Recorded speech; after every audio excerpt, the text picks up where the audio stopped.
वाराह अवतार हिंदू धर्म ग्रंथों के अनुसार भगवान विष्णु के 10 अवतारों में से तृतीय अवतार है, जो भाद्रपद में शुक्ल पक्ष की तृतीया को अवतरित हुए। वाराह अवतार की कथा। हिरण्याक्ष और हिरण्यकश्यप ने जब दिति के गर्भ से जुड़वा रूप में जन्म लिया तो पृथ्वी कांप उठी। हिरण्याक्ष और हिरण्यकश्यप दोनों पैदा होते ही बड़े हो गए और अपने अत्याचारों से धरती को कंपाने लगते हैं। यद्यपि हिरण्याक्ष और हिरण्यकश्यप दोनों बलवान थे, किंतु उन्हें फिर भी संतोष नहीं था। वे संसार में अजेयता और अमरता का वरदान प्राप्त करना चाहते थे। हिरण्याक्ष और हिरण्यकश्यप दोनों ने ब्रह्मा जी को प्रसन्न करने के लिए बहुत बड़ा तप किया। उनके तप से ब्रह्मा जी प्रसन्न हुए। ब्रह्मा जी से अजेयता और अमरता का वरदान पाकर हिरण्याक्ष उद्दंड और स्वेच्छाचारी बन गया। वह तीनों लोकों में अपने को सर्वश्रेष्ठ मानने लगा। हिरण्याक्ष ने गर्वित होकर तीनों लोकों को जीतने का विचार किया। वह हाथ में गदा लेकर इंद्रलोक में जा पहुंचा। देवताओं को जब उसके पहुंचने की खबर मिली तो वे भयभीत होकर इंद्रलोक से भाग गए। देखते ही देखते समस्त इंद्रलोक पर हिरण्याक्ष का अधिकार स्थापित हो गया।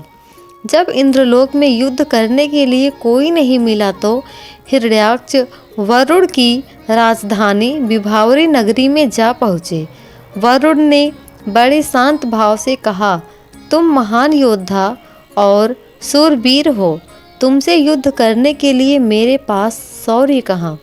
तीनों लोकों में भगवान विष्णु को छोड़कर कोई भी ऐसा नहीं है जो तुमसे युद्ध कर सके, अतः उन्हीं के पास जाओ, वे तुम्हारी युद्ध पिपासा शांत करेंगे। वरुण का कथन सुनकर हिरण्याक्ष भगवान विष्णु की खोज में समुद्र के नीचे रसातल में जा पहुंचा। रसातल में पहुंचकर उनसे एक विस्मयजनक दृश्य देखा।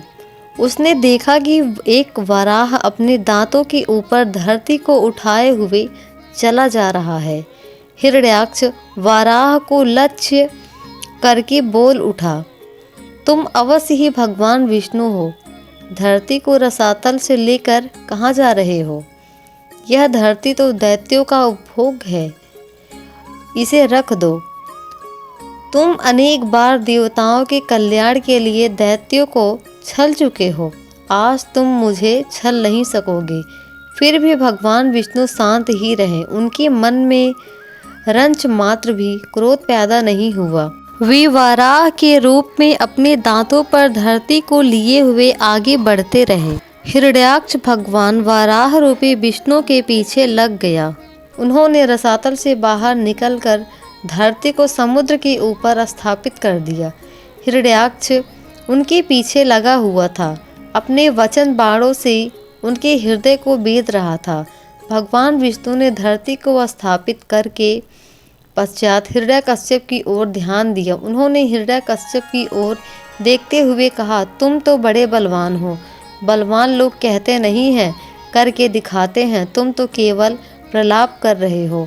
मैं तुम्हारे सामने खड़ा हूँ, तुम क्यों नहीं मुझ पर आक्रमण करते? बढ़ो आगे, मुझ पर आक्रमण करो। हिरण्याक्ष की रगों में बिजली दौड़ गई। वह हाथ में गदा लेकर भगवान विष्णु पर टूट पड़ा।